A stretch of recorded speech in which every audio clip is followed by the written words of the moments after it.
Hello. The book that I'm going to review today is The Resurrectionist by Wraith James White.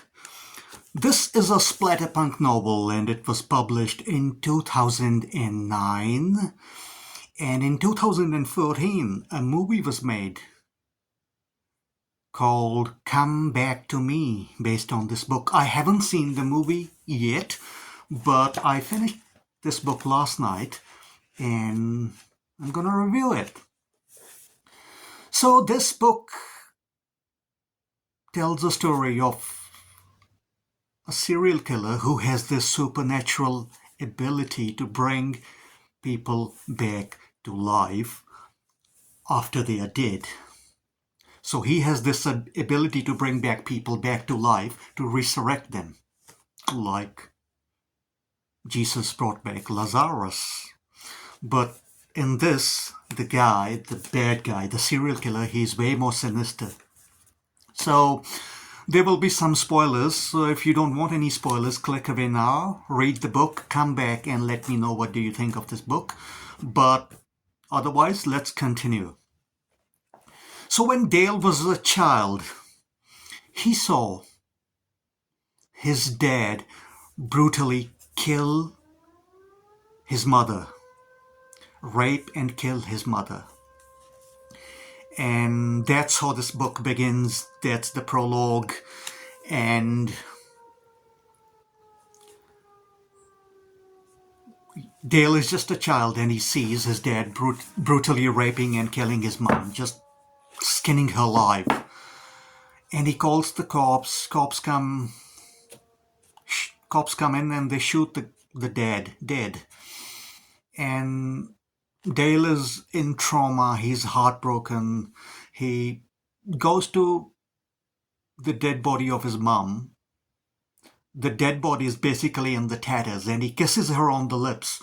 And lo and behold, she regenerates. All her torn flesh reforms itself, like that scene in Indiana Jones and the Last Crusade, if you have seen the movie when one of the bad guys drinks from the Holy Grail and he grows old and dies quickly. But this is like in reverse.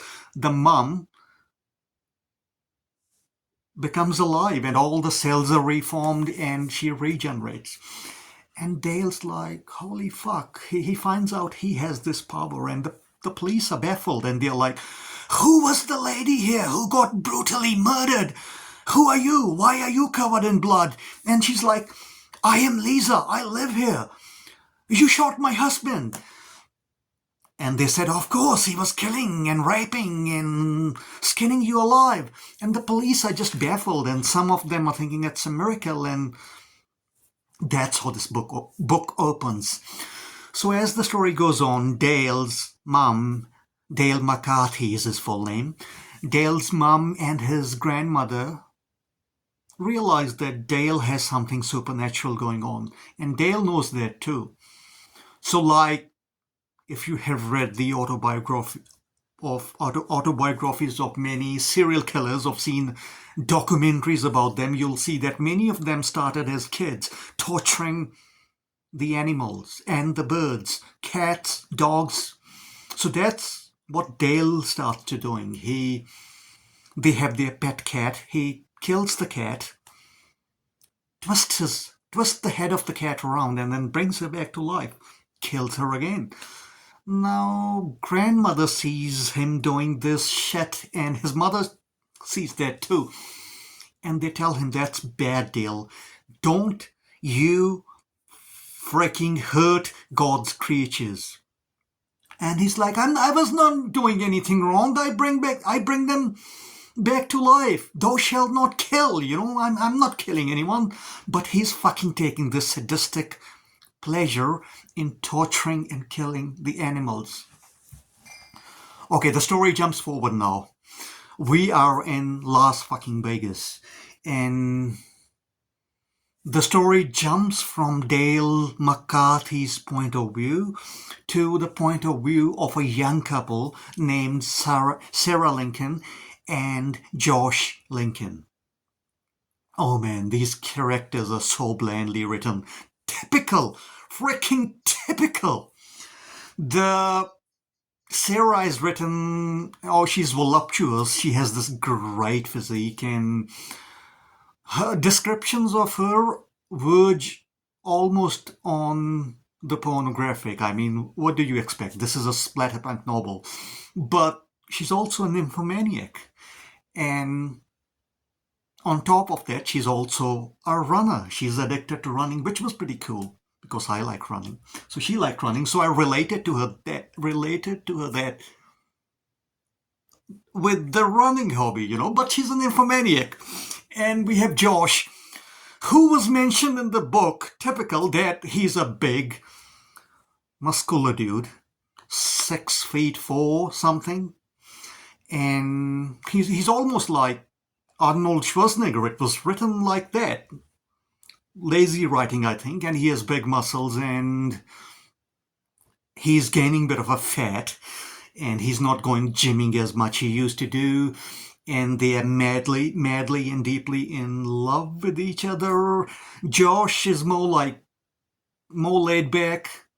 Christian, he's not as much of a sex addict as Sarah is, but they're a great couple and they love each other. And Josh works at a casino as a blackjack dealer. They have a mortgage. They live in this modest house. And one day, this guy, Dale, an antagonist, a psycho-fucking-pathic antagonist who has this power to bring people back to life, moves into the neighborhood. And they say, oh, we got a new neighbor, that skinny, pale-looking dude. Let's go say hi to him. And they go and say hi. And all Dale is doing is looking at Sarah's tits and creeping her out. And she comes back and she's like, Josh, I don't like that guy. He's fucking creeping the fuck out of me. And Josh is like, doesn't say much. He just sits there basically. He has some cool hobbies too, like he likes playing ice hockey. He's a blackjack dealer. He's a cool guy, laid back, chilled. But Sarah is creeped out by Dale. And Dale... Now this is very much like Rear Window. Dale is always watching Sarah through the blinds. Dale is a geek. He's into software. I think he's a software engineer or something, but he's basically a geek. But physically, he is pale. He is emaciated. Is that the word? He is not very handsome looking. He's flimsy. Wind will blew him away, and he's not very good looking. And basically, he is just this flimsy, skinny guy, and he's a geek. And he develops this obsession for Sarah because he thinks he will never get someone as fucking sultry and sexy as Sarah. And he decides to kill her and rape her, and he can always bring her back and do it over and over and over and over again to satisfy his sadistic urges. So you know where the story is going from here, right? Well, I'll tell you. So Sarah starts to have this terrible nightmares where she is dreaming about being brutally murdered and raped and maimed and skinned alive by Dale. And when she wakes up, nothing wrong, everything is fine. But then Josh, not Dale, Dale is the bad guy, Josh, the husband, and Sarah starts to pay attention, they realize that the carpet is wet. There are some spots on the carpet which are cleaned and they are wet. And the sheets they were sleeping on They are not the same sheets. The bed sheets have been changed. And they're like, frick, something's not right. And Sarah is pretty sure it's something to do with the new, creepy, skinny, freaky neighbor Dale. And Sarah is absolutely petrified. And she's like, Josh, something is not right. So it happens over and over. It goes on for at least a week. Few nights she's having nightmares. But Josh is like, if you're so scared, let's go buy you a gun. And they buy Sarah a handgun. And also Sarah's intelligence kind of works here. She buys her new sheets, ugly looking bed sheets with, I think, flowery patterns, and she uses them one night as their bed sheets because she thinks if someone is doing something to her in her sleep, then if they're cleaning or changing the sheets, where are they gonna find the same sheets so quickly? Another night, same thing. She had nightmares. She wakes up, and in the morning, something's amiss. But as she notices and Josh wakes up, the sheets are changed. The sheets on the bed are not the ones with the flowery pattern, but they are the sheets which are totally white. And Sarah is like, holy fuck, what's happening here? And Josh, being a big muscular guy, is like, if it's Dale, I'm gonna fucking beat the shit out of that skinny little fuck. And Josh is all fired up. And Sarah stops him. Sarah says, we need evidence. We need hard, solid evidence that Dale is doing something fishy here. So they go to this cool gadget store. It's like a spy store, and the store has gadgets like James Bond movies, and they buy this camera which goes into the ceiling, into the fire alarm. They take the fire alarm off from the ceiling, and they attach this spy camera up there, and they go to sleep. Same thing. A couple of nights later, they wake up. Sarah had nightmares. No, Josh has gone to casino to work, to his job. Sarah wakes up and she notices that there are some droplets of blood on the bed sheets, and she's like, let's check the camera. So she checks the camera, which is kind of connected to the VCR, and she sees Dale coming into their bedroom, smashing Josh on the head with a hammer, and then raping, killing Sarah, and she's freaked out. She's shocked. Dale also rapes Josh as well, and there's no voice on this camera, but there is. Sarah can see all that, and she's like, "What the fuck? I'm gonna tell this to Josh." He's this big masculine guy who was abused as a kid. That's why he started lifting weights to thwart his bullies. And now, if he finds out that he has been raped by Dale and Sarah herself had been raped, he will not take it well, because his whole masculinity and his whole frame is threatened now.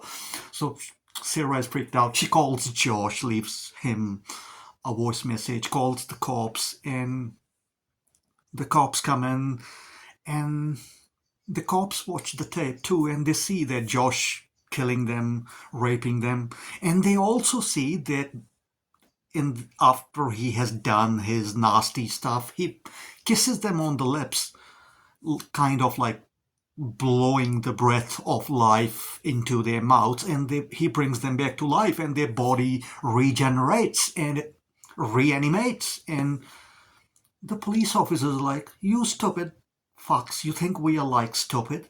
You made this CGI shit to make us believe that your neighbor is doing something. Oh, if he killed and raped you, how come you are like talking to us? You are alive. And Sarah is like, we don't know. We are freaked out.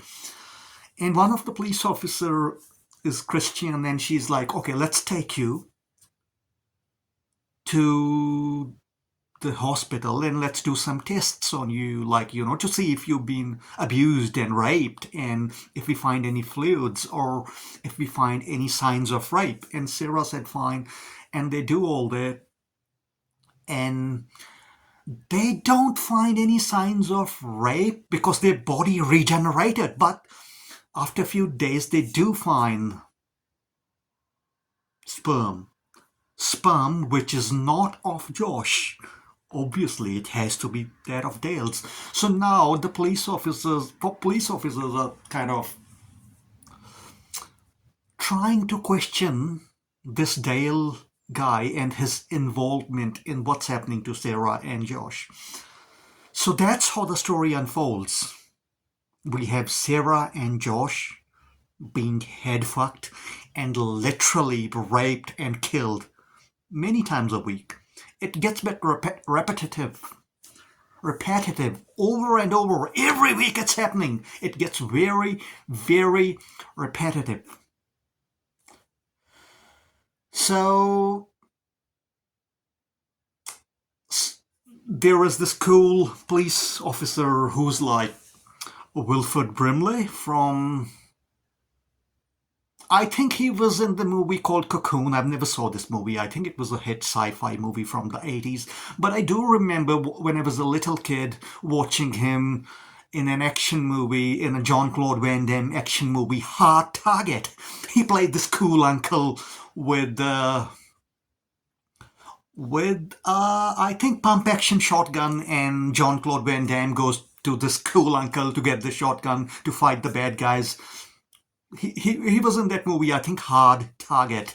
And so Wilford Brimley, kind of a cop in there who's like a hippie, but in the past he has come across this case similar to Sarah's, where this lady recorded a guy raping and killing her on a tape recorder, not on a video. But at the time, this cop, Harry, didn't believe her, and the lady, tormented by Dale, tried to burn herself up, and she ended up in a mental institute. And Harry puts the two and two together, and he thinks whatever is happening to Sarah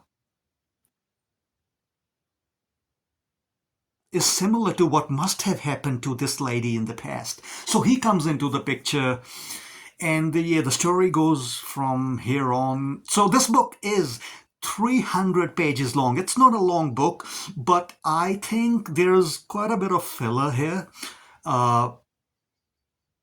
The things that Sarah and Josh get up to, their marital love life, the descriptions almost verge upon the pornographic, and it was boring in the parts. And okay, I'll get to the good and the bad. So bad with this book, the characters are really bland. Nothing sticks out. Your Sarah is a typical nymphomaniac, and all she thinks about is sex. And when Josh is not, she's stay-at-home wife, she's working on her thesis, which is, I think, about porn and sex. And her hobby, apart from running, is surfing. The sex sites and the kinky sex and the BDSM sites and all, that's all she does all day. She's a nymphomaniac, and she's into her porn and sex. And that's Sarah. Nothing too deep there, nothing to see here, folks. Okay, Josh is this big muscular guy who's a blackjack dealer. I mean, there's nothing else to him. I mean, he lifts weights. What else? I mean, give me some more personality for Sarah and Josh, man. Okay, the bad guy has this supernatural ability. He kills people. He uses it for nasty purposes to derive his own sadistic pleasures. But apart from that, he's pretty bland too. He he has this supernatural power, but his personality is shit. I mean, he's a nasty fucking dude, but apart from that, he has no other personality to him. Okay, there's some cops, bland. Yeah, yeah. This hairy guy is okay, but he's pretty bland too. The good. The good. So this book is like a home invasion story, and in that sense, it is very much like Adam Neville's Cunning Folk. I mean, our homes are our safe havens, and do you really fucking know your neighbors? And you know, when we buy a houses, we don't think much about our neighbors, but our neighbors can fucking make our life hell in many ways. So in that sense, this book is a bit like Cunning Folk by Adam Neville. Check my review of that book out on my channel. Love that book. Really. Cunning Folk by Adam Neville. Yeah, the home invasion scenes in this book are pretty well done, pretty good, pretty scary. And also this is a splatterpunk, and most people I read on Goodreads said they like their splatterpunk without any supernatural shit. I know where they're coming from, but this angle of killing a person and bringing them back to life again kind of is like a cool feature of the story, you know? I mean, it's supernatural. The splatterpunk books, which does not have supernatural element, are more scary because, you know, as they say, the banality of evil. What's not supernatural, it's more scary because it can be real. So in that sense, it has that element, but that's also kind of a cool element of this book. Also, the cool thing about this book is the fucking ending. The last 3 or 4 pages, I saw the twist coming, but the way it was written, it fucking blew my mind. There is one big twist. There are a couple of twists at the end, and they are mind-blowing. Highly recommended. The ending is awesome. It's fucking perfect. It was great ending. This book ended great. Highly recommended the ending. Rating wise, I would rate it 6.5 out of 10. Have you read The Resurrectionist? The Resurrectionist by Rhett James White. What do you think of this book? How would you rate it? Is there any book if there any book you would like me to review? Please leave the title of the book in the comments, and I will get to that book sometime in the near future. In the meantime, keep on reading great horror fiction, great splatterpunk fiction, just great freaking fiction in general, and I will get to you, guys and girls, with a new review sometime very soon. In the meantime, have a great time, have a great weekend. Bye for now. Cheerios.